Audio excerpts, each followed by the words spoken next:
سلام دوست عزیز، خوش آمدیم به ولاگ آشپزی ما که امروز تصمیم گرفتیم هوا آشپزی کنه. میفهمین چی پخته میکنه؟ چی پخته میکنی هوا؟ کیک چی؟ خیست سایکا کیک؟ نه کیک نامش چیست؟ کیک جواری. یادت آمد؟ کیک جواری. امروز هوا پخته میکنیم، میبینیم فلیس پخته هوا چه قسمه. ماما امروز کمک میکنم دیگه. امروز سرآشپز ما کیست؟ هوا. یا سرآشپزی رو فن پیشورید که چطور نشه کالای بسته کنیم. کمر سرآشپز ما چقدر خورده. قدرت هم نمیرسه. میبینیم که چی پخته میکنیم. خب دوست عزیز بیاین یک بار ببینیم مواد لازمه کیکه.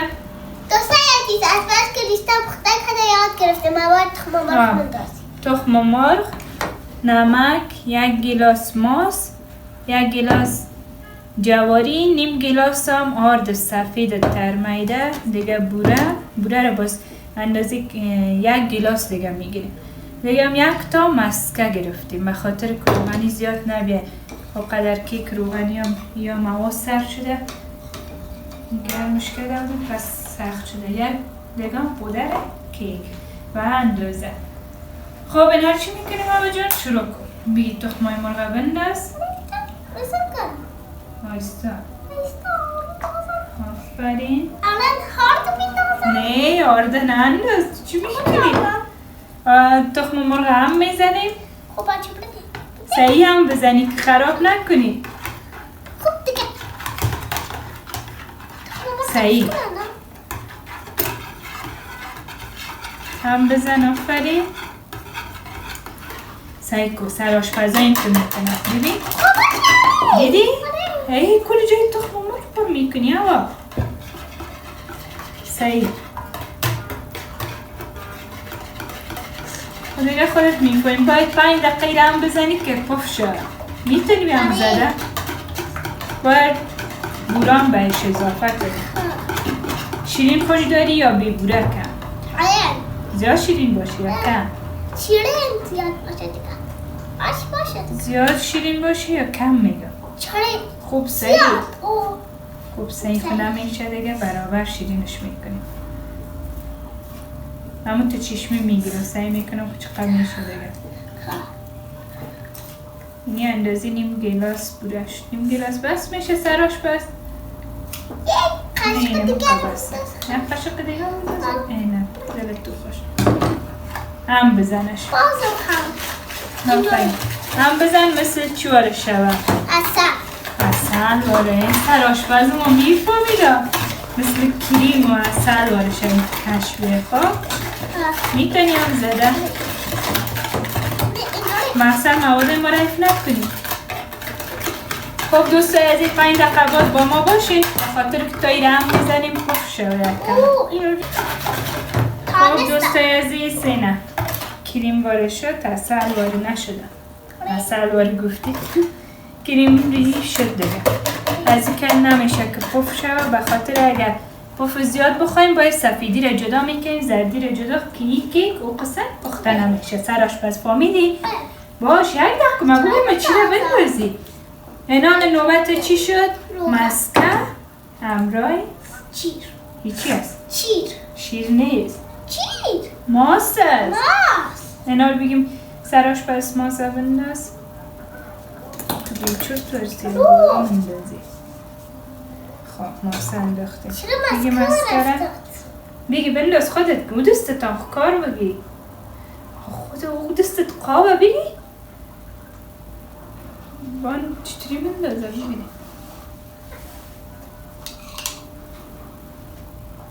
صحیح بنداز. خب از تو که اینجوری بنداز. خب ما هم اینجوری گفتم که بنداز. کلشو باید بندازی؟ کمش میدازی؟ باش که اصراف نکنیم مسکه ما مانده هنوز. اینا رو تو هم بزن. آفرین.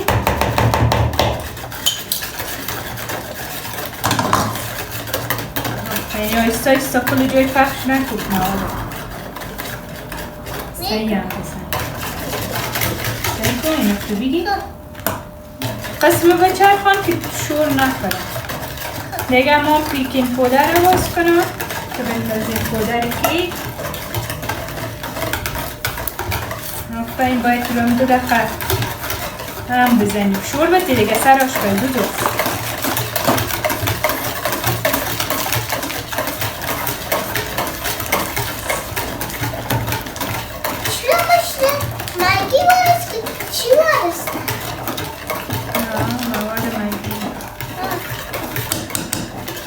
خب دوست عزیز 1 قاشق هم پودر کیک مواد روی باش تو هم بزن زرگر نزن که نانو خواهد خراب نبیارم کیک خراب شده اینا رو هم بزن زودون همه نمک هم باید بندازیم دهش بسیار کم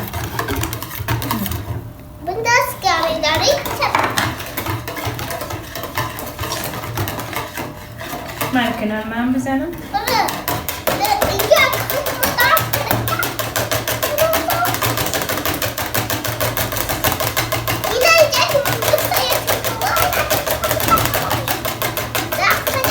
خب دوست عزیز اول آرد جواری بندازیم یا آرد سفید برو آرد سفید رو بندازم تو هم زده بودیم دافنی که لغتر نشید آردا کلوله باس میمونه آفرین هم بزن یا جارده کرونا من میاد من ایشونه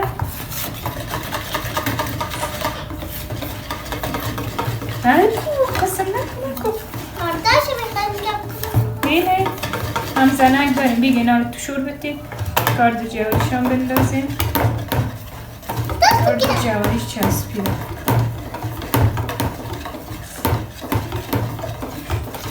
هم بزن مثل چی باره هم بزن آیستا آفرین چی باره شد تو دیدی نارمانسیدین زهر که برای روی چین شروع خوب است سعی کنید این برای چین شروع خوب است و این برای خوردن خوب است نه برای چین شروع چین شروع خوبه باش خریش شد کارد انداختیم بهش چرا خریش شد مواد روی ما اینا لیره باید هم بزنیم پس خودم یک دست میکنه نرم بسازد ها چرا؟ میرسم سعی هم نزدیم سراش پس سعی شور بتی چه قسم شور دادن است هم عصبانی شده چرا عصبانی شه کیک پختن حوصله کار داره آیستا آیستا شور بتی دوست عزیزی قالبم به خاطر ضرورت گرفتم این قالب کیک یخچالی است که وقتی که پخته میکنی خب پایینش از بسکیت ها و یا میندازی که موادش نمپره وقتی که دیگه کیک پخته میکنی به خاطر کوگین است تمامش سر میکنه به خاطر یا کاغذ چرب و ورقای چرب کست برای آشپزی از اون بمانین یا زرورق من زرورق خریدم باش سر آشپزی رسه شورم تو داده نمیده این دوست عزیز پس مواد سعی شد به خاطر که سعی شور نداده بود و خوبش نشده بود موادش مواد روی گلابی میزنی گلابی میزنی خب حالی رو دهی مندازیم و بریم طرف داشت که پختش کنیم او مای گاد او مای گاد پرم نشد سمسایی خوبی از پر نمیشه به خاطر که پودر کیک انداختیم ایره نباید پر کنیم تا نصف پر شد که بعد از اون جای داشته باشه که کیک میپنده پف میشه فهمیدی؟ سر آشپز تو باید ایره و من یاد بدی من چرا باید تو یاد میتم؟ من از پس که خودت آشپزی کردی برای یاد دادی یاد دادی نکش نیستید یا آماده است دیگه طرف داشت ببریمش خب دوست عزیز کیک ما وقت ماندیم 1 ساعت میشه. خب 3 سرخ شده زیاده. این الان آماده شده که بکشیم ببینیم چه قسم آماده کیک ما. خب دوست عزیز قسمه که دیدین کیک ما آماده شد. من یک کم زیادتر ماندم سرخ شد به خاطر چند نفت پخته که مغزش نشده بود، صحیح نشده بود و ما خاطر 60 دقیقه موندم در درجه 180 بالا و پایین داشت روشن باشه که خوب صحیح پخته شد. و اینش اگر میخواستین که بفهمین که بینش پخته شده یعنی چوب خلال دندانی از این چوبکایی که برای کباب که میگیرن یک بار داخل کنین بیرون کنین، اگر درست پاک برآمد یعنی کدام موادش نچسبید پخته شده. اگر چسبید یعنی بین موادتان خام است، باید دگانبانی درجه داشتن کم کنیم که به خاطر روش زیاد نسوزه مغزش و مخاطر دیگه درست میشه. درجه کم یک چند دقیقه دیگه بانیم بینش پخته میشه.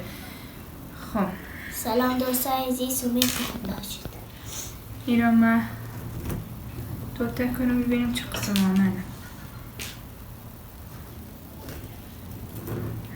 از قیافش خوبش آمد. سر آشپز ما خواهد بیچاره مریض شده، هوا در این وقتا خراب شده بسیار، کلگیر مریضی گرفته و بیچاره هم دوای خود خورد دواگک خواه شده.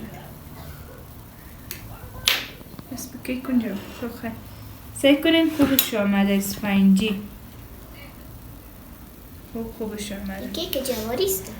کیک جواری هواگک خواه بود. اگر نه سر آشپز ما باید دیره تست میکرد میدید که چه قسم آمده. اینا خیره سر آشپز دوم ما تست میکنیم.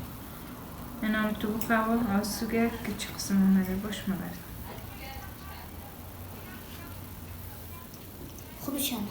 خوبش آمده. شیرین است؟ نه برابر. نه اگه میخوردی که تازو نمیخوردی که دست بود.